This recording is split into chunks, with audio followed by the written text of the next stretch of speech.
vete. Sí, vete. Vete para siempre, si ese es tu deseo. No, no es mi deseo, es tu propósito. Ya no puedo vivir así, no soporto más, no lo soporto. Te quedas con tu mamá, te quedas con todo, pero yo no te aguanto más, no te aguanto. Sí, vete, vete, y no vuelvas nunca, nunca. Ni lo pienso. Enfurecido, sin control, loco, completamente desarbolado y dominado por la ira, solo supo que tenía necesariamente que alejarse de allí. Alejarse lo más pronto posible y al lugar más ignorado. Por eso, sin mayores propósitos, se dirigió hasta su coche que lo tenía en la puerta estacionado y sin otros titubeos trató de ponerlo en marcha olvidando los muchos problemas que en los últimos días le había ocasionado.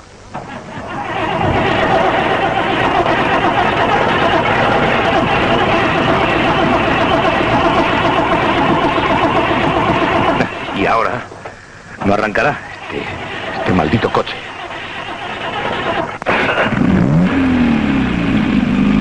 Cuando al fin el coche le respondió, enfiló un camino sin rumbo fijo, buscando quizá una salida de la ciudad que le hiciera olvidar de inmediato aquel insoportable lugar que cada vez se le hacía más irrespirable. Su casa, su propia casa. Advirtió de pronto que estaba hablando en voz alta, que, cosa que nunca había hecho, estaba proyectando sobre nadie sus íntimos pensamientos. Debo bajar la marcha. No tengo ninguna necesidad de matarme. No estoy tan loco. Además necesito tranquilizarme. Esto no puede acabar conmigo. Mucha gente se separa y no resulta tan dramático. Creo que incluso algo de música ayudará a relajarme.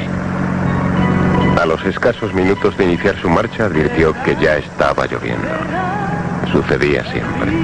Siempre llovía.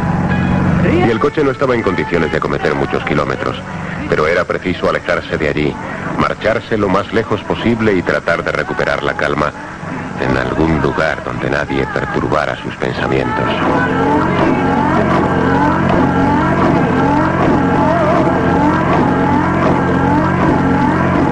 Vaya, ni la música puede acompañarme.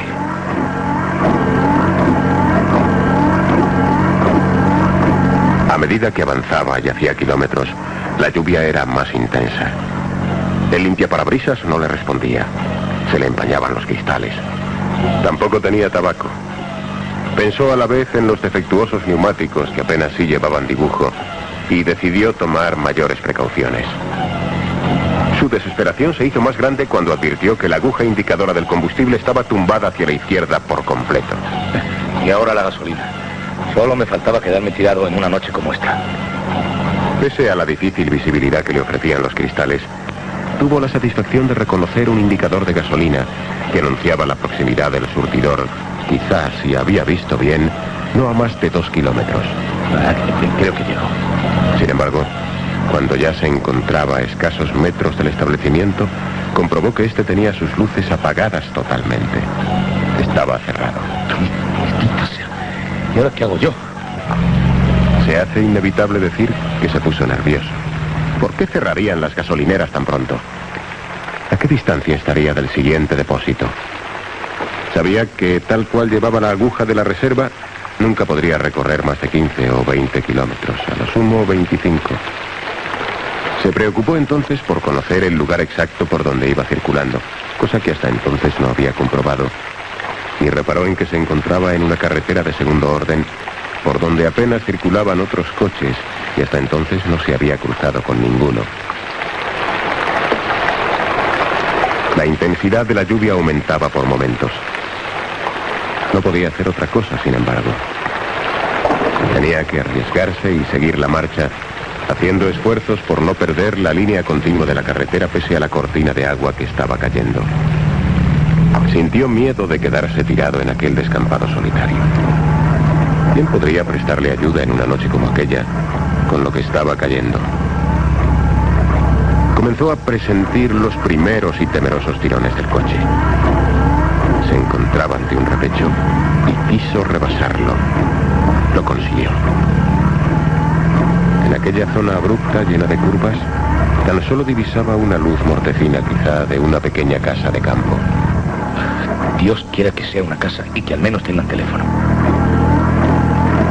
El coche, inexorable, tras una cadena de tirones ininterrumpidos, se quedó parado. Se acabó. Maldita sea. Por unos instantes ni se movió de su asiento. Era preferible no ponerse nervioso. Volvió a reparar en aquella luz lejana. Allí estaba su único socorro. En efecto, parecía un viejo caserón semiabandonado, aunque seguramente alguien viviría dentro. Pese a la distancia y la lluvia, tenía que acudir a aquella casa y pedir ayuda. Lógicamente no tendrían gasolina, pero sí un teléfono. Antes era preciso empujar el coche y sacarlo de la carretera en previsión de evitar colisiones y no crear ningún peligro.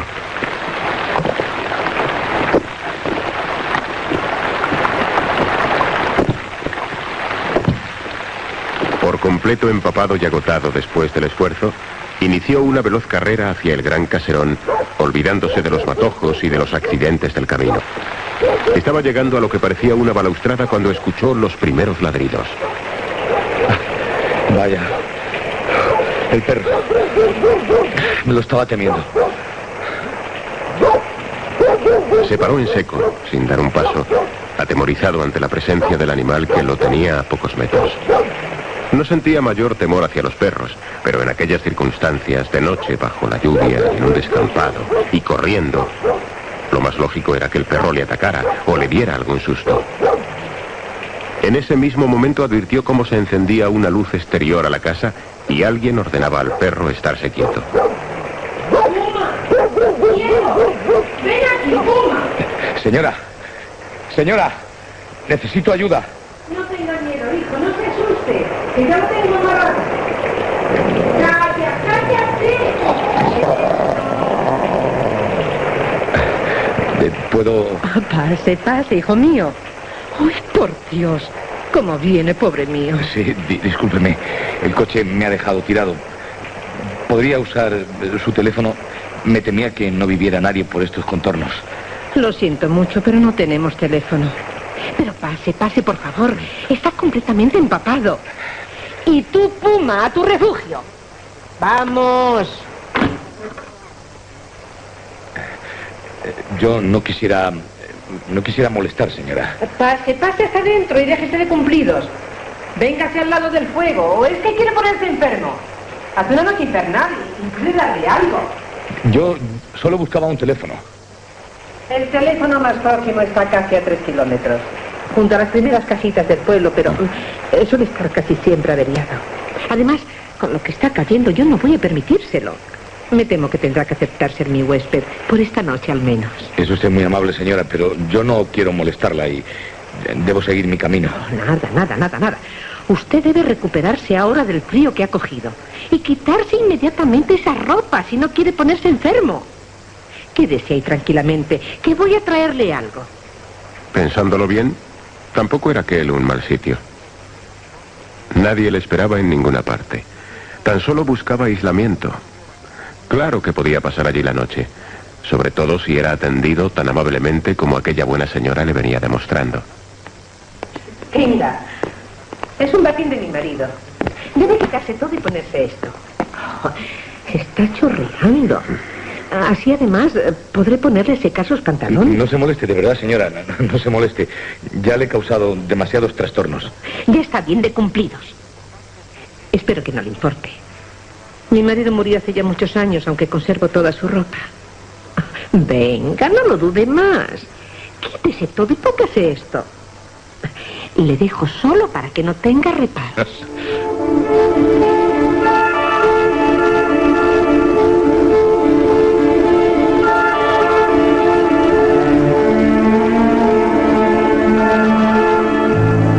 Después de las lógicas protestas, cuando ella hubo salido de la habitación, comenzó a quitarse con desenvoltura lo que llevaba puesto. Y cuando se cubrió con el batín, se sintió confortablemente cobijado, incluso muy a gusto a partir de aquellos momentos. Inició una rápida mirada por el salón, por el gran salón que, aunque algo destartalado, delataba en su dueña un cierto gusto por lo clásico, especialmente en lo referente al mobiliario. Le sorprendieron algunos de los cuadros en la pared. Eran máscaras, bellas máscaras de porcelana, blanca y esmaltada. Advirtió también que la señora no se había privado de ningún adelanto. La estancia contaba no solo con televisor y aparato de radio, sino incluso con un buen equipo de música, libros y abundancia de periódicos y revistas que junto a la chimenea aparecían amontonados. Estaba todavía absorto contrastando aquella soledad confortable cuando... ¿Lo ve? ¿Se da cuenta qué bien le sienta? Un poco largo. Mi marido era un hombre muy alto y corpulento, pero no creo que le importe mucho. Siéntase cómodo, por favor, siéntase cómodo. Tírese un poco por encima del cinturón y verá cómo le queda así más corto. No sabe cuánto lamento tantas molestias. No es ninguna molestia, hijo, se lo aseguro. Además, no iba a dejarle en su situación abandonado en pleno campo. Por otra parte, así nos sirve de compañía. Estamos tan solas en este destierro. Solas. Había dicho solas. Por otra parte, él aún no le había contado nada de cuanto le había sucedido. Pero tenía ganas de compañía, eso estaba muy claro. A mí no me importa, pero la gente joven se aburre. Mi hija está aquí a la fuerza, pero es una buena muchacha y ahora no abandonará a su madre, aunque esté a punto de contraer matrimonio. Ah, me alegro mucho. Yo también. Por ella, ¿sabes? Y también porque seguirá viviendo aquí conmigo. ¿Y cuándo es la boda? ¿Mañana? ¿Mañana será la boda? Ah, mañana. Mi más cordial enhorabuena. Siento de nuevo haberlas importunado. Es una... No. No debe preocuparse, hijo. Además, es muy importante que usted haya venido. La boda se celebrará aquí mismo en la intimidad. Haga extensiva mi felicitación a la novia cuando llegue. No, si no tiene que venir. Vera está aquí. Bueno, pero yo creo que debemos pensar en la cena, ¿eh? Porque no habrá cenado. Sin esperar su respuesta en ningún momento, la señora se ausentó, entrando en lo que parecía la cocina, mientras él se quedaba pensativo desentrañando aquel misterio. Si no había entendido mal, ella se había referido a Vera como a su hija, diciendo que estaba allí en aquella casa, viviendo con ella. Sin embargo, no había dado señales todavía. Estaba pensativo junto al televisor cuando oyó la voz de la señora desde la cocina. La televisión no funciona. A Vera y a mí no nos gusta. Una vez se estropeó y no hemos hecho intención de repararla nunca. Se acercó al equipo de alta fidelidad y descubrió que había un disco en el plato. Prefirió no cambiarlo, de modo que tan solo pulsó una tecla y automáticamente se puso en marcha. A Vera y a mí nos encantan los cánticos gregorianos. Son tan relajantes y tan dulces. ¿No desea que yo le ayude en algo? Oh, encantada. Venga, ponga el mantel y los platos. Yo suelo sentarme aquí, en este lado. Y usted, si lo prefiere, puede ponerse en este otro. Estuvo tentado de preguntarle dónde iba a sentarse Vera, qué lugar tenía destinado. Pero no quiso pasar por entrometido, de modo que optó por callarse. Sin embargo, se dirigió a la cocina con intención de ofrecer su colaboración. ¡Qué susto me ha dado! Por un momento creí que era Vera. Lo siento muchísimo. Oh, no ha sido nada, no se preocupe. Ande, instálese en su sitio, que le llevo la sopa de inmediato. Así lo hizo. Y fue en ese momento en que de nuevo se encontró solo, cuando reparó en las numerosas velas que estaban repartidas por el salón. Había visto más en la cocina, velas de todos los colores, de todos los tamaños. No se hubiera atrevido a preguntar por las velas tampoco, pero la señora le encontró absorto cuando llegó con la sopera en sus manos. ¿Le gustan las velas? Son muy bonitas. Yo misma las hago. En realidad, gracias a ellas vivo. También hago preciosas máscaras con la cera. ¿No las ha visto? Son ya muchos años dedicándome a lo mismo. Ya las fabrico sin esfuerzo alguno. Es una artesanía que se está perdiendo. Ande, no se demore. Tómese la sopa antes de que se enfríe. Y perdóneme, que ahora mismo vuelvo.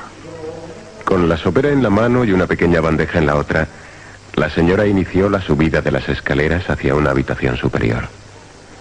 Una vez arriba, y aunque no podía verla, estaba sobre la cerradura de una... Nena. Ahora, la ausencia ha sentido. Puritana, como que novia estuviera... Es el novio, estar acostados juntos.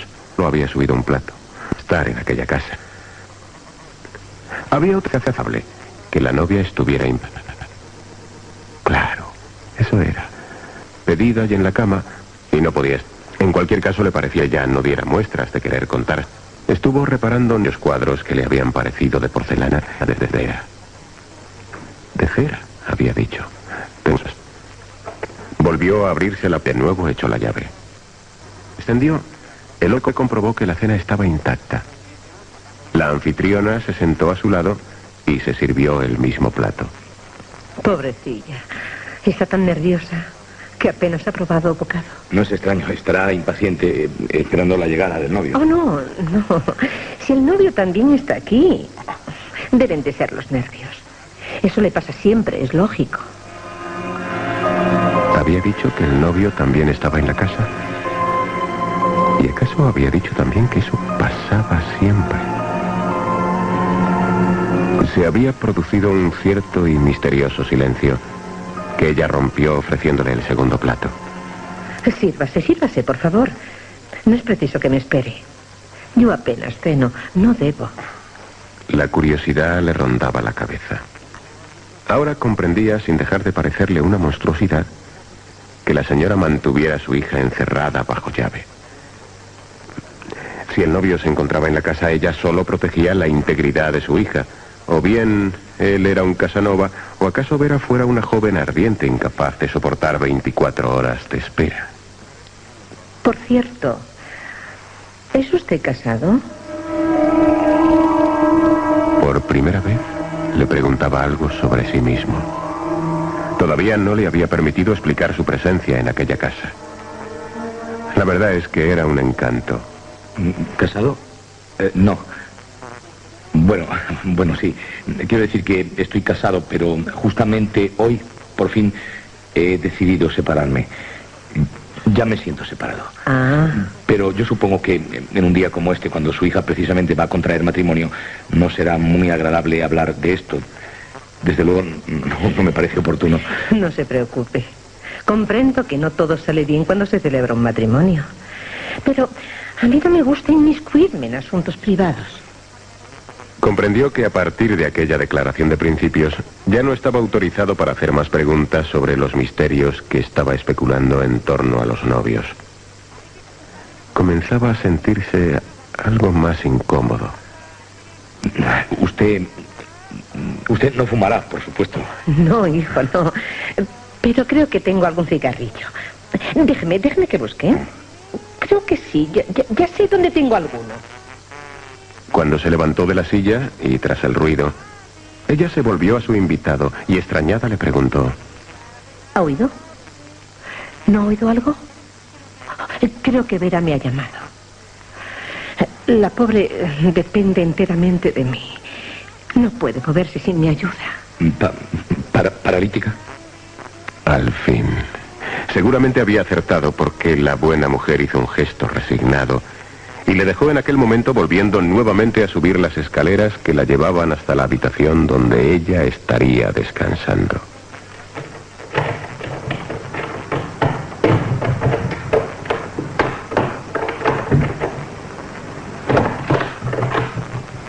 De nuevo las llaves en la cerradura. Y luego... ¿Querías algo, nena? El hombre experimentó de pronto sentimientos contradictorios. ¿Cómo iba a casarla si era paralítica? ¿Y el novio? ¿Sería también acaso paralítico? No tardó mucho en aparecer la señora de nuevo descendiendo las escaleras. Su vaso de leche. ¿Quiere su vaso de leche?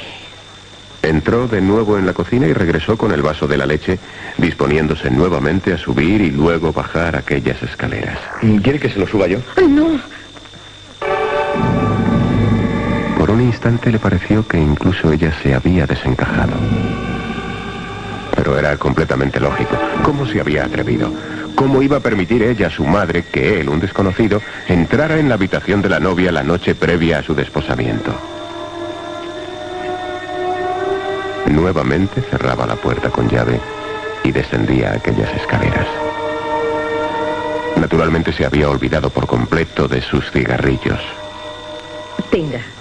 Le he encontrado este tabaco. ¿Fuma su hija, acaso? Vera, ¿cómo puede presuponer eso? Es una muchacha adorable. Claro que no fuma. Será una mujer de su casa como yo la he enseñado, se lo aseguro. Su novio debe de estar muy satisfecho. Debiera estarlo. ¿Y dice que su novio también está aquí dentro? Por supuesto.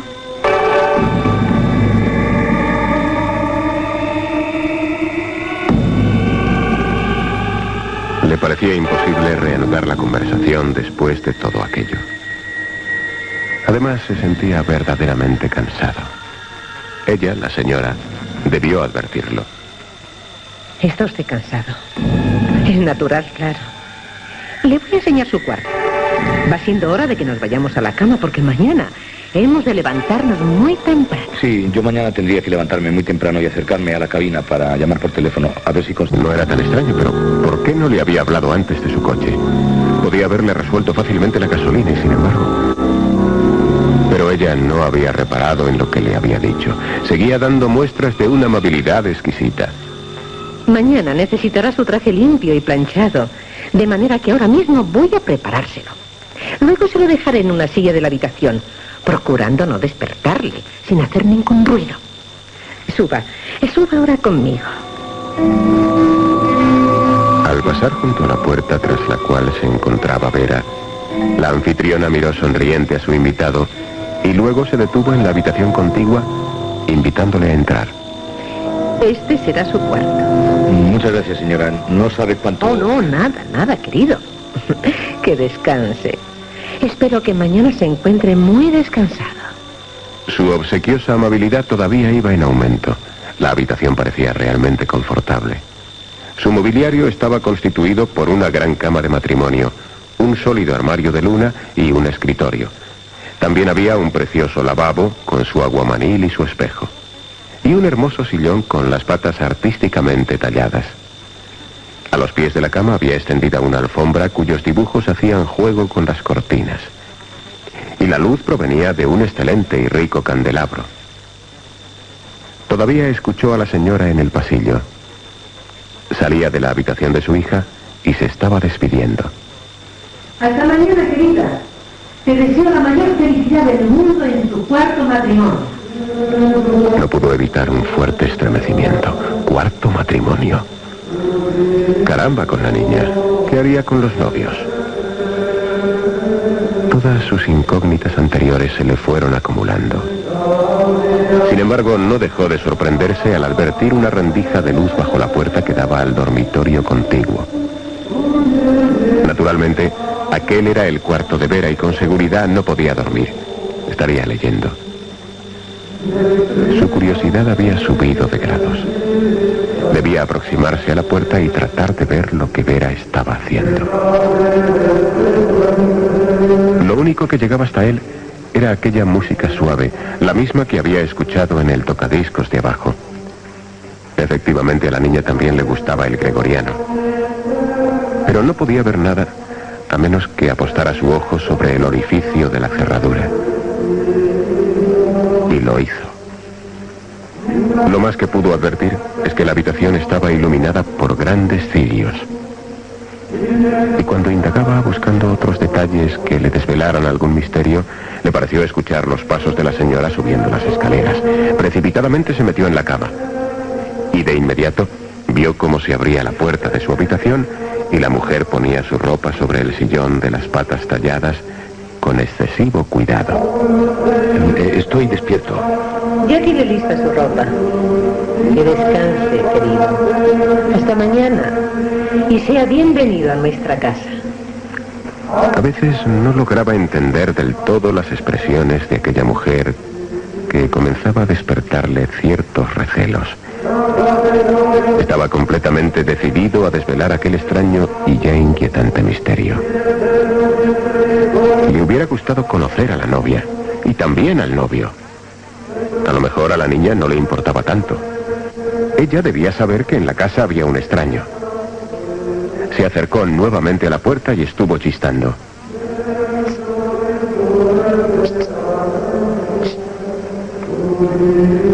Nada. Con la música de fondo era imposible que ella pudiera oírle. Vera. Vera. No debía hacer eso. Además, tampoco estaba presentable, estaba desnudo. Debía ponerse su traje y estar vestido por lo que pudiera suceder a partir de aquellos momentos. Se dirigió a la silla y tomó la ropa. Pero cuando se puso los pantalones advirtió que aquellos no eran precisamente los suyos. ¿Qué es esto?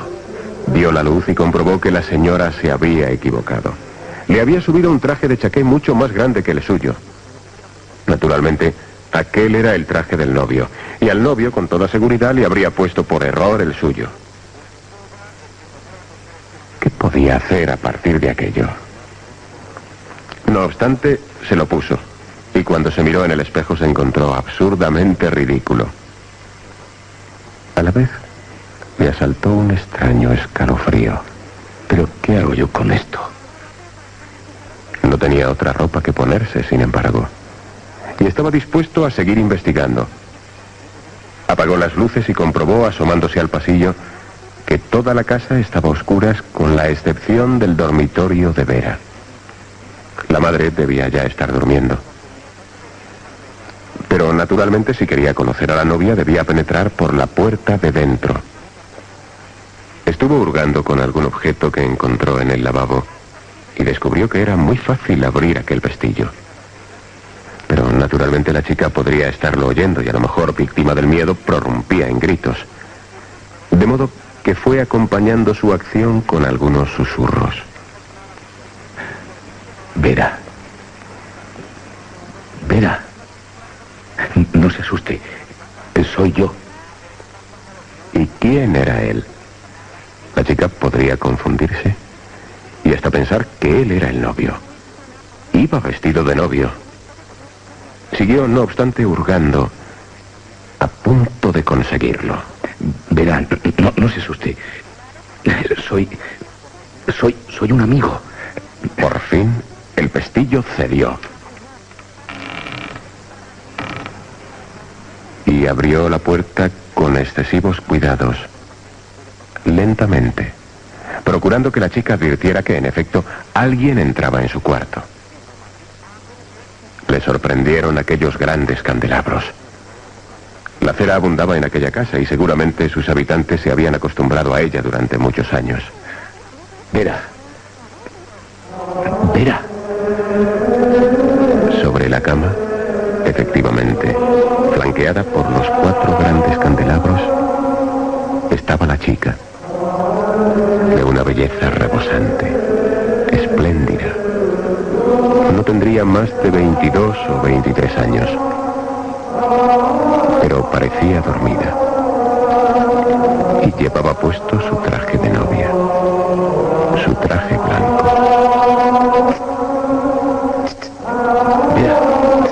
Vera. Sin duda, tenía un sueño profundo. Pero el color de su semblante era radiante, dulce, misterioso. Y el gesto, ¿cómo decir? Enamorado. Eso, un gesto enamorado. Sus labios carmesí brillaban de una forma especial bajo la luz vacilante de las velas y parecían recientemente humedecidos. La música gregoriana salía con suavidad de un reproductor de cintas seguramente inacabable que volvía una y otra vez a repetir siempre lo mismo. Se acercó hasta ella. Estaba dispuesto a despertarla incluso. Pero antes quiso admirar su belleza, su angelical belleza, como de otro mundo. Despierte. No tenga miedo. Despierte, Vera. Soy un amigo. Fue al retirar la mano de su rostro. En algún botón de su chaqueta se había prendido parte del pelo, de su largo pelo rubio. Y al tirar... Dios.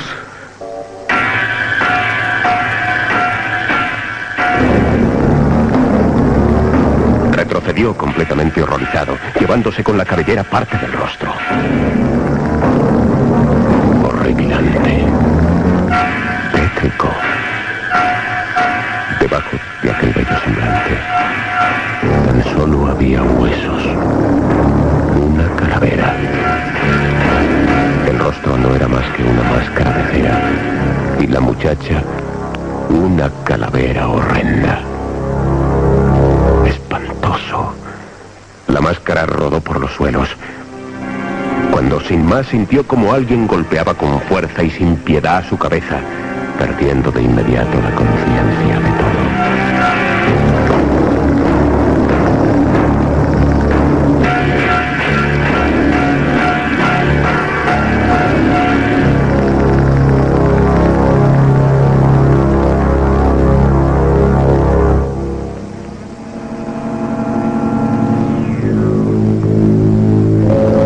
Cuando recobró el conocimiento, lo que vio fue no menos espantoso. Yacía junto al cadáver de Vera, que nuevamente lucía una espléndida máscara de cera, menos bella que la que había conocido, sobre todo porque el carmín de sus labios se le había corrido, dando a su barbilla un aspecto ensangrentado. Y él estaba maniatado y encadenado a los barrotes de aquella cama de acero. Estuvo un tiempo recuperando la conciencia de todo. Hubiera gritado, pero ¿qué hubiese conseguido? El espectáculo, además de espantoso, era insoportable. Vestido de novio, y ella con su traje blanco. Advirtió cómo la puerta se abría en aquellos momentos y aparecía la mujer que tan amablemente le había atendido. Su aspecto era sonriente y tranquilo. ¿Cómo se encuentra mi nena? Se aproximó hasta la cama y colocó primero parte del vestido blanco. Luego, con un delicado pañuelo, trató de quitar las manchas de carmín que ensuciaban su rostro barnizado. ¿Pero qué hace? Está loca, desáteme. Hazla dichosa, o no te lo perdonaré. Oiga, desáteme, está usted loca. Suélteme, necesita un médico. Pero la vieja señora parecía hacer caso omiso a sus imprecaciones. Solo se preocupaba ahora de su niña, y él no solo estaba horrorizado, sino asombrado del espectáculo que estaba viviendo.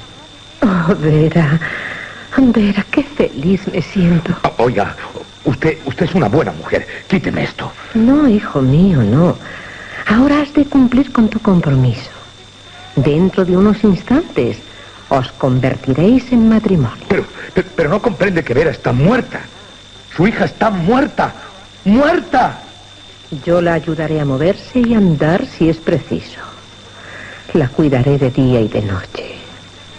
Mi hija es una buena chica. Claro que sí. Y una buena esposa también. Ha tenido el capricho de casarse y yo no puedo impedirlo. Está usted loca, completamente loca. ¿Por qué no me sueltas? Se lo ruego. Déjeme en libertad. Prometo no decir nada a nadie. Se lo aseguro. Tienes que hacer feliz a mi hija.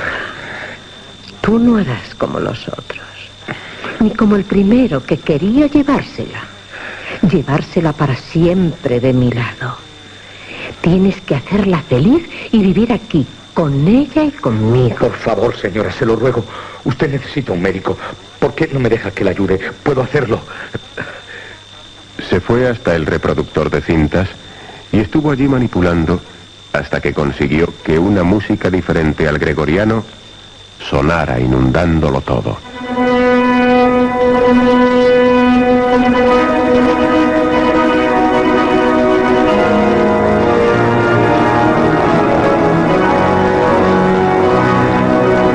Es el momento. Hija, es el momento solemne que tú estabas esperando. Por Dios, señora, quiere quitarme estas cadenas. La encerrarán por loca, ¿sabe? Conseguiré que la encierren. Ahora debe permanecer callada. Y adoptando una actitud más solemne, y colocándose un velo sobre los ojos, velo que permanecía recogido en su sombrero, comenzó a leer el libro que llevaba entre sus manos. Estoy aquí para unir en santo matrimonio a este hombre y esta mujer. Si alguno de los presentes conociera algún impedimento... Yo lo conozco. Soy un hombre casado. Estoy ya casado. Eso no es ningún impedimento, hijo mío, después de haberte separado. Y llevando luego sus dedos a la frente de cera abrillantada que cubría la horrenda calavera de su hija, preguntó: Vera Hidalgo, ¿aceptas a este hombre en santo matrimonio y prometes respetarle y amarle en la pobreza y en la riqueza, en la enfermedad y en la salud, durante todos los días de vuestra vida, hasta que la muerte os separe? ¿Y tú? ¿Cómo te llamas, hijo? ¡Suélteme, maldita vieja! ¿Aceptas a esta mujer en santo matrimonio y prometes respetarla y amarla durante todos los días de tu vida hasta que la muerte os separe? Sí, acepto. Ahora suélteme. He aceptado. Ya he visto que he aceptado. Todos decís lo mismo. La extraña señora, volviéndose ahora hacia la puerta, con la intención de dejarlos solos, dijo antes de cerrarla: Vera, hija mía, ya estáis casados. Que seas muy feliz. Espero que este no sea como los otros.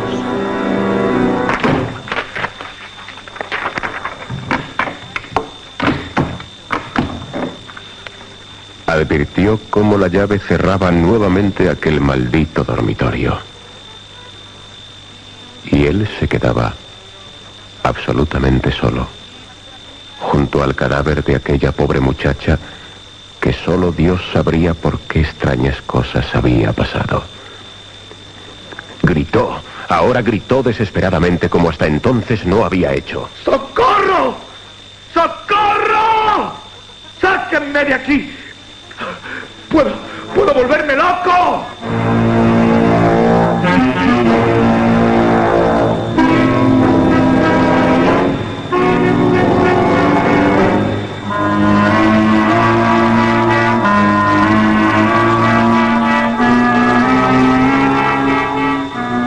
Nadie sabe lo que es vivir junto a un cadáver durante horas, durante días, esperando a que suceda algo, escudriñando el silencio, conteniendo la respiración en espera del más mínimo acontecimiento para combatir la locura. Después de los gritos, se pierde la noción de todo. Se pierde la mínima fuerza de los músculos. Se desea la muerte incluso. ¡Socorro! ¡Socorro! Por Dios, que alguien se apiade de mí. No puedo más. No lo soporto. ¿Cuántos días habían transcurrido desde la noche en que tuvo el infortunio de llegar a tan extraño sitio? 5, 6, a lo sumo 8 días. Encadenado en una cama, junto a un cadáver extrañamente conservado. Había cruzado las más lejanas fronteras del espanto. Había gastado todas sus fuerzas. Sus cuerdas vocales ya no le respondían a los gritos. Nadie había vuelto en aquel tiempo. Todo era horrendo, oscuro y tétrico. Nadie le esperaba, nadie le estaría buscando, porque había decidido marcharse, desaparecer muy lejos. La crueldad de aquella loca no tenía límites. Se moría. No había probado bocado. Era escasa e insuficiente la sangre que le brotaba de sus propios labios. Y ni siquiera tenía fuerzas para seguir gritando. ¿Por qué no se moría? Era tan larga la agonía Si es que era la agonía aquello. ¿Qué sucedía ahora? ¿Qué era aquello? El perro. El perro estaba ladrando. Alguien se acercaba a la casa. Alguien que seguramente había visto su coche aparcado y lo estaban buscando. ¿Por qué? ¿Por qué iban a buscarlo? El perro seguía ladrando y advertía movimiento. Si alguien llegaba a la casa. Podía escucharlo en medio de aquel dramático silencio. Por favor, señora, necesito ayuda, pero me dan mucho miedo los perros. No se preocupe, hijo. No le tenga ningún miedo. Ya lo tengo sujeto. Siento haberla sacado de la cama. Siento haberla molestado. No se preocupe. Ya apenas duermo. Vengo buscando un teléfono. Verá, he tenido un pequeño percance en el camino y... Cuánto lo siento, hijo. Pero pase corriendo. ¿No ve que fuera hace mucho frío? Escuchó cómo cerraban la puerta. Por vez primera desde hacía mucho tiempo escuchaba voces y ruidos. Entendió que podía estar salvado. Estaba salvado. Alguien venía a reemplazarle. Sabía que existía al fin otra víctima. Él había cumplido ya con su misión. Ahora le tocaba el turno a otro. No debía espantarse por lo que estaba pensando. Era lógico. Quería gritar. Quiso gritar. Y no pudo. No lograba más que un pobre y angustioso gemido.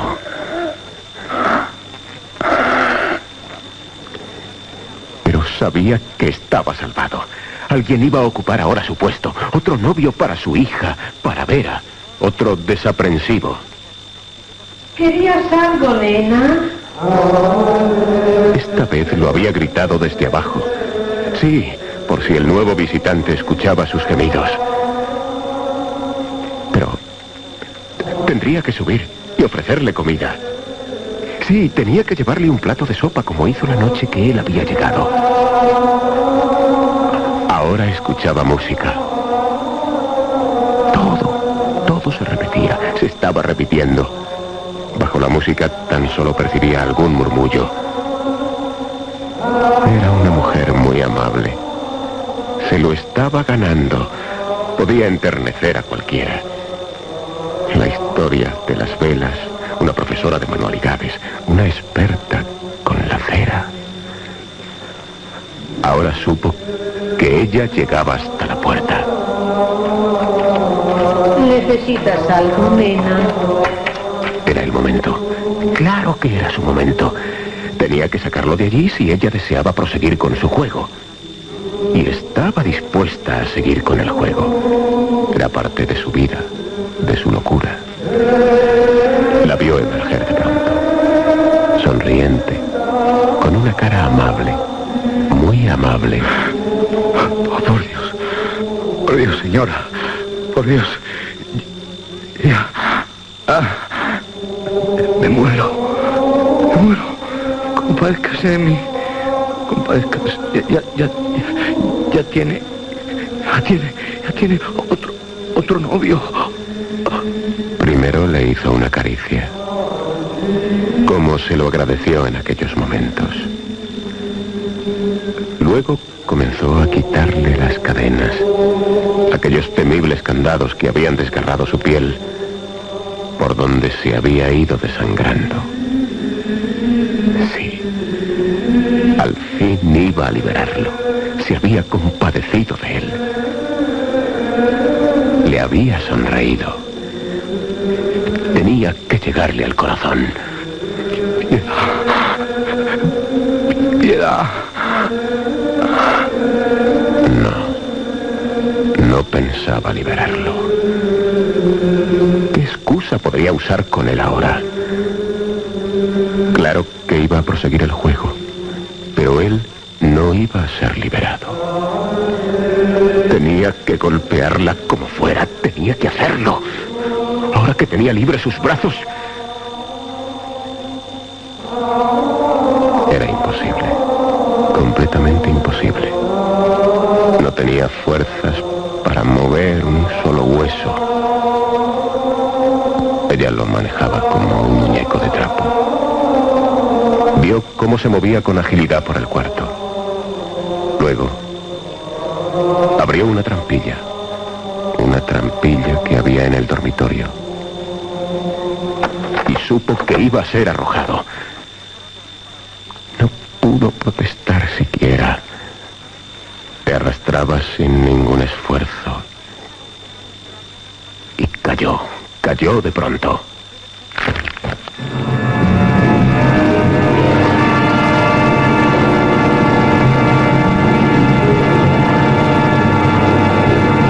Advirtió que Dean no estaba solo. No estaba solo. Pero había un olor insoportable y fétido que lo inundaba todo. Un olor putrefacto. Era mejor morir como estaba muriendo. ¿Qué era aquello? Un hombre. Sí. Era otro hombre vestido de novio. Se movía. Se estaba moviendo. Eran las ratas. Eran las ratas aquello que se estaba moviendo. Las ratas que ahora venían a su encuentro. Abandonaban aquel otro cuerpo. Y ya las sentía moverse por el suyo. Espantoso. Repugnante. Y no podía hacer nada por evitarlo.